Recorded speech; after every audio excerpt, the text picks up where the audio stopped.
Right, this is the EGR map that we found in the last video. I've left it at exactly the same point that we were at when we were watching the last video. Here we've got data for our EGR map, and here we've got a 2D representation but turned the other way around. If we look at it, look, there's those bits. I'll move that over there. So there's those bits and there's those bits, but turn the other way around. So we've got a representation of it like that. Now let's have a look at some of these numbers, because there's something a little bit odd about these numbers, and the easiest way to look at them is to have two sets of numbers open at once. So let's get the text open. That's all grey at the moment. If we press delete, that will get that. That will always be yellow now. You found that map, it's over here. It will always be yellow. Right, now there's our original numbers. Now I'm going to just run the scroll wheel up on the mouse. So just move that up a little bit so that it gives me a bit more room, and I'm going to click and drag that one up a bit. Now I can see two versions of the same thing. Look, 8,500, but there it's 8,500. Now WinOLS, when it produces this map, will always ignore unused noughts at the beginning. So that's nothing new. Computers have been doing that since they were invented. So it will ignore that naught at the beginning. So I will get 8,500, which is the same as that. So that is okay. So I've got sets of numbers. Now the big problem here is making the numbers make sense. If I double click on the middle of there, what I will get is a properties box. And the properties box is for that data that's in the middle and the whole map, and it's basically saying to me, here's a map and I've given it that name. So in other words, WinOLS has given it that name. Now I'm going to rename that to EGR map. I'm going to give it a description because of what it is. I'm going to call it the mass airflow, because it is actually the mass airflow through the mass airflow meter, which some people refer to as AMM. It is probably measured in milligrams per stroke, so I'm going to put milligrams per stroke in there. Right, now what I'm going to do is I'm going to go down and look at some of these other things. I've got this factor offset thing here, and I've got this here, and it says 1. Now I know from experience of engines that I am never going to get a flow rate of 8,500. For a 2 litre engine, I can expect a flow rate in the region of 1,000. The addition of a turbocharger might give me a little bit more airflow rate, but I'm certainly going to have a figure in the area of 1,000, not 8,500. So what I'm going to do is I'm going to change that to 0.1. That will multiply 8,500 by 0.1 and give me, look what we've got, 850. 850 is not that different to 1,000, so I suspect that I've now got output figures that are more sensible. I've got a maximum airflow figure of 850. So I'm going to say to myself, yeah, I'll accept that. Now at this point, if I click X, I will lose whatever changes I've made. So I click OK. Right, let's look at what else we've got. This information here goes up to 51 watt. Well, if we double click on that, that will open, and it's telling us it's the x-axis.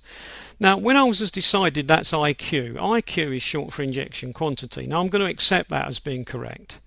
Milligrams per stroke, I'm going to accept that as being correct. 0.01, I'm going to accept that as being correct. And down here I've got precision of 1. Now, why have I accepted 0.01? Well, the reason I've accepted 0.01 is because I want that to read as 51. If it was 0.1, it would read as 510, so 510. And if it was 1, it would read as 5,100. Now, I know that a figure of about 50, 51 up to about 70 or 80 is a quite sensible injection quantity. If this figure was above 100, I would be suspicious that something was odd. Now this precision number is simply how many decimal points I want, so that's my choice. If I only want to see one decimal point value after the decimal point, then I put 1. If I want to see 2, then I put 2 and it becomes 51 and I get 2 noughts. There might be occasions when I want 2 noughts, but on this occasion I'm going to leave it as 1. I'm going to say, yep, that's all okay, I'll accept that information. There we are, there's the other axis there, so I'm going to double click that axis, y-axis it's telling me. Don't worry about that, I'll explain later. It's suggesting its engine speed, it's suggesting that that's measured in revs per minute. Now, your first attempt at doing this, you may not get any suggestions. WinOLS is putting these suggestions out because I've used this program before, so there is a degree of recognition involved. If the program hasn't been used before, the chances are there is no recognition and these boxes will all be empty and you'll have to make your best guess. Right, now down here WinOLS has made its best guess and guessed wrong by a mile. If I change 0.01 to 1,